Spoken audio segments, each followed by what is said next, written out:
Just arms and faces. That's what we're doing. Hi there. Hello, thank you for having me here today. Well, I'm glad to have you.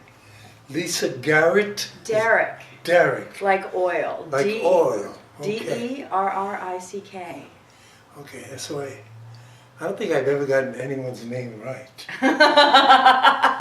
Well, this is good because then it gives you an opportunity for us to spell it out loud. Spell it out loud so people get it. Exactly. Now you're an artist. I have just started doing actual art, but what I do mainly is curate, and I'm the... It's what? Curate. Oh, okay. I curate shows, and I also am the editorial director and one of the writers for cartwheelart.com, which is a local arts website. And I most recently curated a show at Photo Independent with Eric Swinson. Oh. And my first major curation was at Coagula Curatorial in January. We curated, I curated Two Johns and a Whore with John Fleck, John Roker, and 14 other artists. And my next project is curating the San Diego Art Expo booth that I have for cartwheelart.com and a show August 2nd at Red Pipe Gallery. Now what type of art do you show? Stuff I like, and you can see some of it on May 15th at Footsie's, which is at 2640 Figueroa. I'm the associate producer right now on a film about California art called Dark Progressivism on Rupture and Rebellion. And what does that mean? Dark is dark. Think Right. about Los Angeles. I mean, you can tell them. You know I'm kind of camera shy, and it's weird to like watch myself talk, but Los Angeles is a city of darkness. No amount of sun, no amount of the stench of copper tone can remove the shadows and stains that are on our city. It's the classic noir city, more so than San Francisco, which was the setting of the Maltese Falcon. But you look at Los Angeles, you look at Ross McDonald's books about Southern California, with Los Angeles as the central feature. You look at Raymond Chandler. You look at all the great film noir.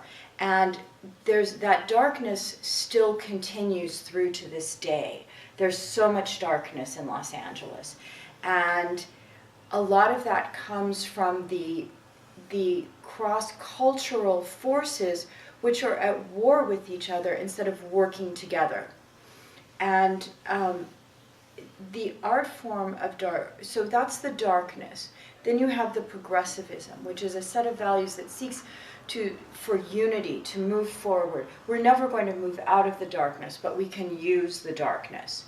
And artists that would be considered within the genre of dark progressivism would be like Gaijin Fujita, Alex Defer-Kizu, Big Sleep, and other artists who work in the urban environment. They may have started out within graffiti, within tagging, and then moved into utilizing their skills for a greater good, to bring awareness to the need for not a collective, but a unified sense of working to change things for the better. But there's always a conflict, because you see these things and they're so beautiful, but they cause a disruption inside you, a sort of psychological cognitive disconnect that's fabulous. And that's what Los Angeles does as well. We have all this glamour and beauty and fabulousness, and then we have a very dark underside. Now, would the Black Dahlia be included in that? You could definitely look at the Black Dahlia. She came out here to be a movie star, and she ended up a corpse in South Central. I shot that movie with Brian De Palma, the director, in Bulgaria. Really? It's too bad we couldn't have used Los Angeles. That's kind of heartbreaking. And you know, Deluxe Labs is leaving Hollywood. I saw that. I passed it on. Thank you for that. That's just... 'Cause I'm a delegate in the union, Screen Actors Guild. Everything is leaving.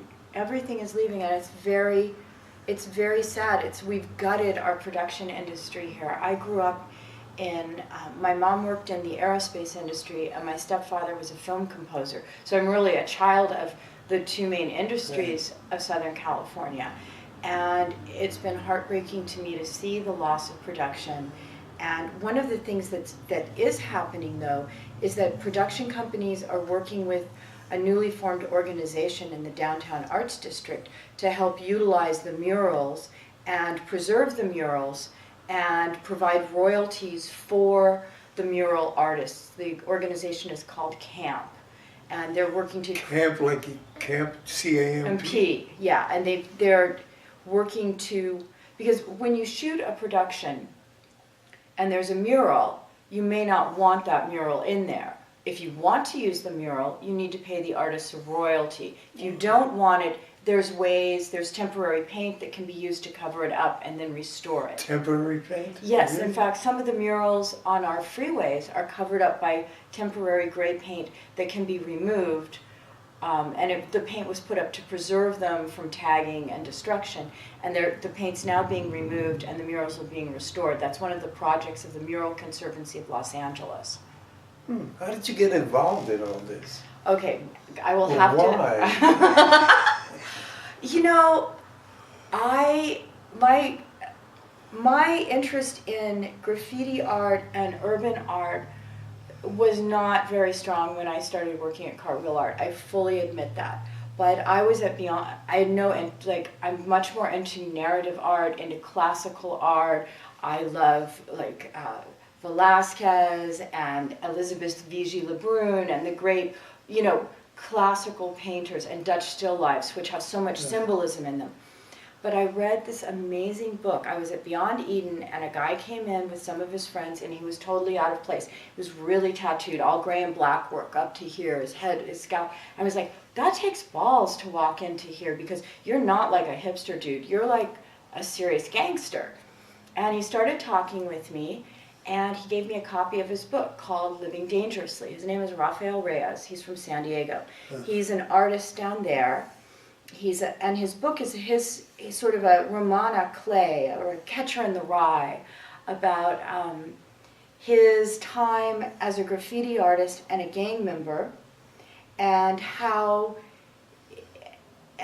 what happened, what it was like, and not really even what it's like now, but what happened and what it was like. And I've always loved outlaw culture. I love queer culture, and it's so sad to me now to see.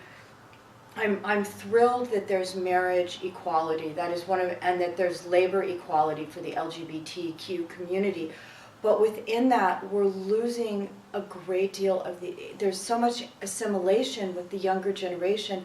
We're losing a great deal of queer history. We lost a lot during the 80s and 90s with HIV/AIDS, and we're losing it now with assimilation. And I freaking loved outlaw queer culture. It was so important to me, and I was on the streets marching for HIV and AIDS medication and to knock down discrimination, and I was also marching for marriage equality. So I look at graffiti culture and that as a form of as an outlaw culture as well, and there's a great resonance for me. I've always with the idea of marginalization.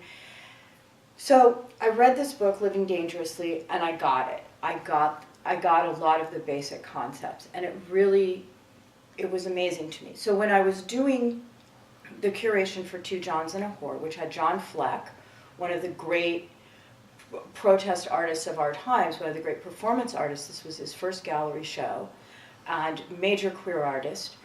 John Roker, different generation, but also incredibly controversial. One of his videos called Everything You Ever Wanted to Know About Gay Porn Stars But Were Afraid to Ask was banned by Amazon. And I was so infuriated about that. I wrote about it, and I made sure that GLAAD found out about it. GLAAD talked to Amazon, and they put it on. So I had one wall of John Roker, one wall of John Fleck, and I was soliciting artists, and all of a sudden, Rafael Reyes popped up on my Facebook instant message, and he goes, "Hey, I have a video out."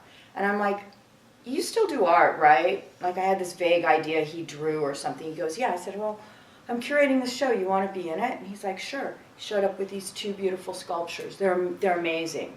And one of them was in the gallery. And so I started learning more, and because Cartwheel art is focused on street art. I had to quickly up my game on that. So I just sort of began learning about it, and Raphael turned me on to Story Museo, which is the museum in Anaheim, had kind of forced the cancellation of a graffiti art show, and that pissed me off a lot. So he said, here, talk to this guy, use my name. I talked to that guy, an artist in Orange County named Danny Big Pranks Morales. And I said, hey, I'm curious, I want to know more about it. He's like, talk to this guy, talk to that guy. And like, I'm like, okay, and I did. And I got the story, and in the meantime, so they, like, the guys I was talking to liked me and trusted me enough that they told me stuff, like that a gang truce had been called in order for the show to go on, so that people who were former gang members from rival sets could show their art. And so here was art making a peaceful change. But the museum, one of the board members was so afraid of the art that he resigned. He wrote letters to city officials, and he turned around, and somehow the police gang division got involved. And they looked at a piece of art that's in the Laguna Museum, a piece of art by an artist whose work is in the Smithsonian, Chaz Bojorquez, and said, this has gang symbols in it. And the museum board freaked out and demanded that they see every single piece of art before it went up. This created pressure on the curator, Galo Make-Canote, and pressure on his artists. And he felt that this was censorship and that they were disrespecting him. Ironically, the name of the show was called Consafos, which means with respect. So 4 days before the show was to open, he said, I'm not going to do this. You guys aren't giving me or my artists, who are internationally renowned, the respect we deserve. So that opened up more doors for me within the community. It's weird. I'm very blessed. Oh my gosh, these are beautiful. I love your glasses. So it's really street art. You really, and if I can ask about your tattoos. Okay, my tattoos. They're a little mucked up because I went to a Cholo de Mayo party, and I got completely painted up as a ruca, as a hina. Is that the false ones I saw on photos of you? That I had a chain around here that said La Reina de los Bolillos, which means it translates as Queen of the Whiteys, but it was because a bolillo is a dinner roll, and it's slang term for somebody who's not Mexican. Right. So that was my little joke, like in this beautiful Chola script by Pinkie Pie. And then she did Mandeville Canyon, which is where I grew up. I mean, come on, Mandeville Canyon is, like, as one of my friends said, so bougie. So I had Mandeville Canyon here, and in other script, my cat, my dead pets. But I had some rub-ons over my actual tattoos. This one is a Three of Swords, but it's got a pomegranate instead of a heart. Really? Let me just get a close-up of that, because we're not a... And the Three of Swords in the tarot is usually seen as a really dark and negative card. But it actually, swords are the spirit. The number 3 is the first manifestation. Or swords are, I'm not, spirit or thought, really. Let's say thought for the sake of precision. So, and 3 is the first number of manifestation, of solidification. You can sit on a 3-legged stool and be solid.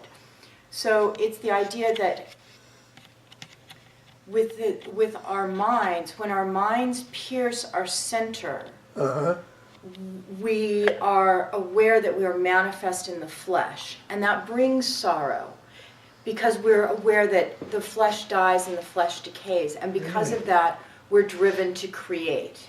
So it's actually a card of creation out of the realization that we're going to die. And to me, that's really beautiful. In the Crowley deck, the deck that was designed by Aleister Crowley and painted by Lady Frida Harris, the card means sorrow, and it also means song.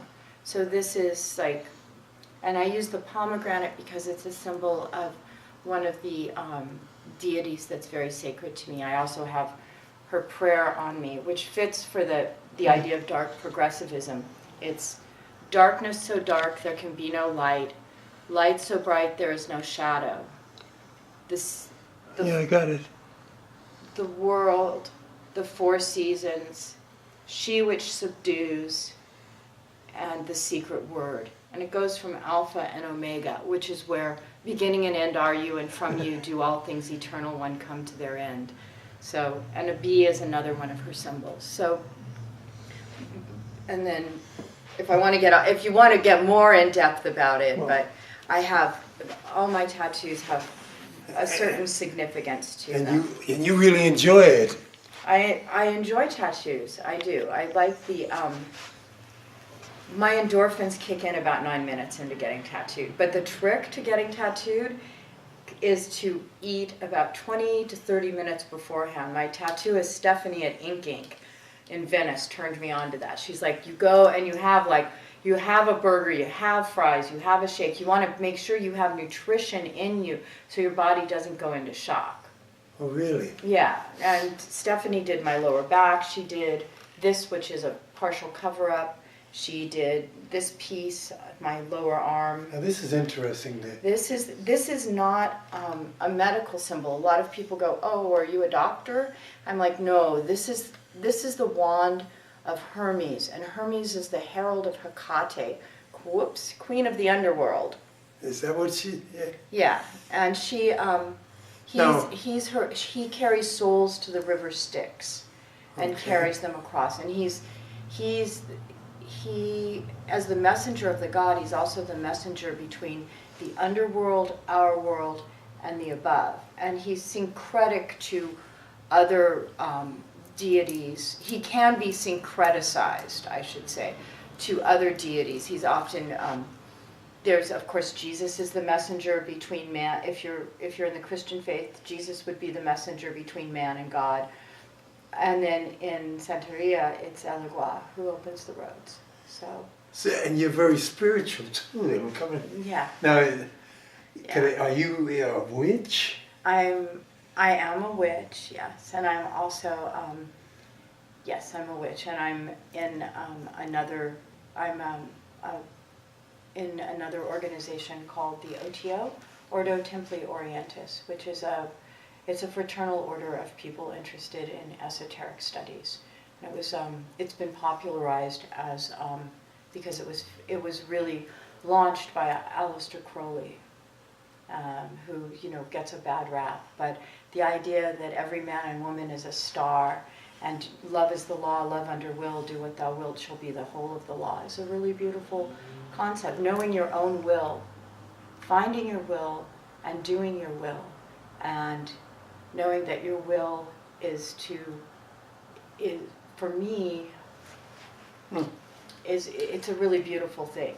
Some people get all creeped out and they're like, oh my God, Satan, ah! But that just shows ignorance. Yeah, I've met a few.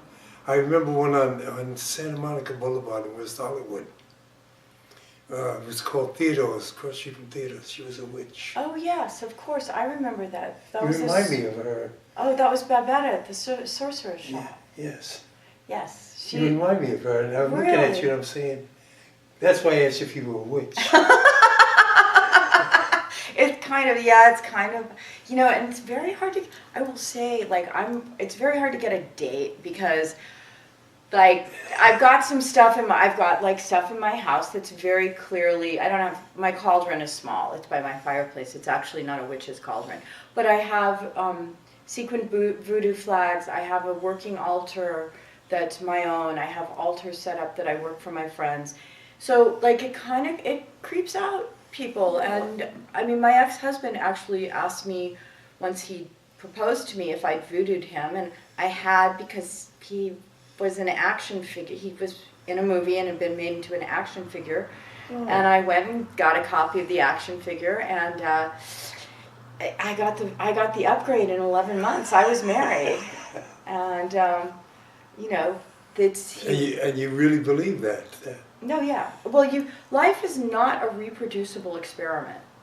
right? Like What do you mean by that? So the audience understands. Okay, life is not a reproducible experiment. We do the things we do and stuff happens. You can't go out and suddenly say, oh, I didn't have cabbage for breakfast and that's why I'm not having gas. I mean, you know, for example, you do what you do, everything you do in life produces a result. If I sit down and I pray for something, or I burn candles for it, or I do spell work for it, or I concentrate, visualize, and focus, and that thing happens, then I probably had an effect on it. Now, have things that I've prayed for happened? Yes. And they've happened more than 51% of the time, which is why I think I'm a fairly successful magician. That's what I count it as. There's people who are magicians who don't do magic per se, but they get their hopes, dreams, and goals realized 51% of the time. They too are magicians. Those are magicians under my definition. They may not be doing magic the same way I do it, but they're concentrating, focusing, visualizing, and doing the work. You mean you do magic? I do. Or I do. I sit down and I burn candles and I do spell work. And but that's when you say you do magic. I don't pull rabbits out of a hat. Okay. No, I leave that to Rob Zabrecki, who is the world's greatest magician. In terms of pulling rabbits out of hats. So your magic, what is it? What is it about that you do? It depends on the situation. I do. Do people come to you and ask you to perform, like, help me get a job? Fall in love? I used to work at Pan Pipes, which is the nation's oldest occult supply shop, or at least the West Coast on Cahuenga. And I did a lot of behind-the-counter work, which was dressing candles, setting up incenses and oils for people, and that was an amazing experience. I learned a lot about people. Nowadays, I'm certainly not a professional witch by any stretch of the imagination, but right now I have, there's prayers or spells or whatever, candles I'm doing. What's the difference, excuse me, I mean, between you consider yourself an amateur as to a professional? Well, I don't take money for the work I do, that's the difference. Oh, okay, so the audience, because I was wondering what is Yeah, I'm not, So you're a good witch. It depends on who you ask. Magic is like electricity. White witch? I don't use those terms at all. They don't use those anymore? I don't use those terms. Okay. Because the same energy... Why? Can I ask why? I mean, because one man's meat is another man's poison. Let's say somebody comes and says, I really need a job. I want to get a job. And all of a sudden a job opens up for them. It's their dream job. Was that job created out of thin air? Did somebody lose their job because of it? The same energy and magic, it's like electricity. You can make toast with it, or you can throw a toaster in the bathtub and zzz, that's it, You need to think things through, program them out, and be aware. And, it's an interesting adjunct. I think it's, like some people are really good at playing poker. That's one of their social skills. Right. Some people are really good at sports. That's a social skill. I happen to be good at writing. I mean, good enough that I make a living at it. I'm good at magic. And these are things that have helped me in my life. I get up every morning and I say prayers and light candles and do my spiritual work. But if I didn't get up off my butt and write, and show up when I'm supposed to and carry through on promises to people and do the actual physical labor involved in being a productive member of society, I wouldn't be successful. What do you write? What do I write? Yeah. I write for an edit at cartwheelart.com, Oh, so I write a lot about art, okay. and I thought maybe it was something like you worked for a network and you... No. No, I mean, yeah, 95. no, I'm not good at showing up at off. The last office job I had, which was for a producer, director who will remain unnamed, I discovered he was embezzling from his partner, and I had to quit the next day because I was like, I can't do that. And I'm just not good at office work, but I'm good at getting the stuff done that I say I'm going to do. And which is why I'm totally excited about the auction we're going to have on the 15th, because it's like I get to show up. I have an awesome art installer named Edwin who does all my hanging for me, and the art's coming in, and like I sent out the press releases I said I would send out. Our press release people did it, and like by doing the work and carrying through, we're going to have an amazing event with some of the top artists in the world who've donated their art to raise money for our film. Now, most of your artists that you do, you seem to be interested in, like what you said, the violence out there. I'm not really. Well, I mean, the gangbangers and... They're not, no, these guys are no long, I mean, I'm not interested in violence. I can't watch horror movies, I can barely watch like meat being carved on TV. I'm not interested in the violence. I'm interested in the underlying darkness of Los Angeles. Okay, so but that is violence, isn't it? And the redemptive element of it. Right now we're having the Santa Ana winds, and those are so, look at how they're tearing down the palm trees, and how they're You're right. blowing the jacarandas into the street. And what do you call them? the jacarandas, those purple flowers that bloom. Oh. They're actually from Australia. And Los Angeles is a city of transplants. We have transplants from our native, we have transplants from around the world, both flora, fauna, and people. And I think we live in a world, whether it's in Los Angeles or New York or San Francisco, or anywhere where there is violence, because there's limited resources. And when people feel threatened by limited resources, they react in a primal way, rather than working in productive and proactive ways. You know, you're right. I for one, well, we'll go into that on the next show. We really don't have time for that. But what you know, it's really interesting. I'm really grateful that you came, because you're saying things, and it's really your religion. I'll call it that. That's what it's called. That's right? fine. It's very, very giving, very warm, very understanding. Oh, but we can be fierce. Like well, so can, yeah. I mean, it's not, I am not a fluffy bunny. But you're not, I don't believe it's fierce in a sense, unless it's being attacked. I would say, like, there's lines that just don't get crossed. Right. And it's like, I am what I am, and... You sound like Popeye now. Yeah. Let's come back and do part 2, all right? Okay, definitely.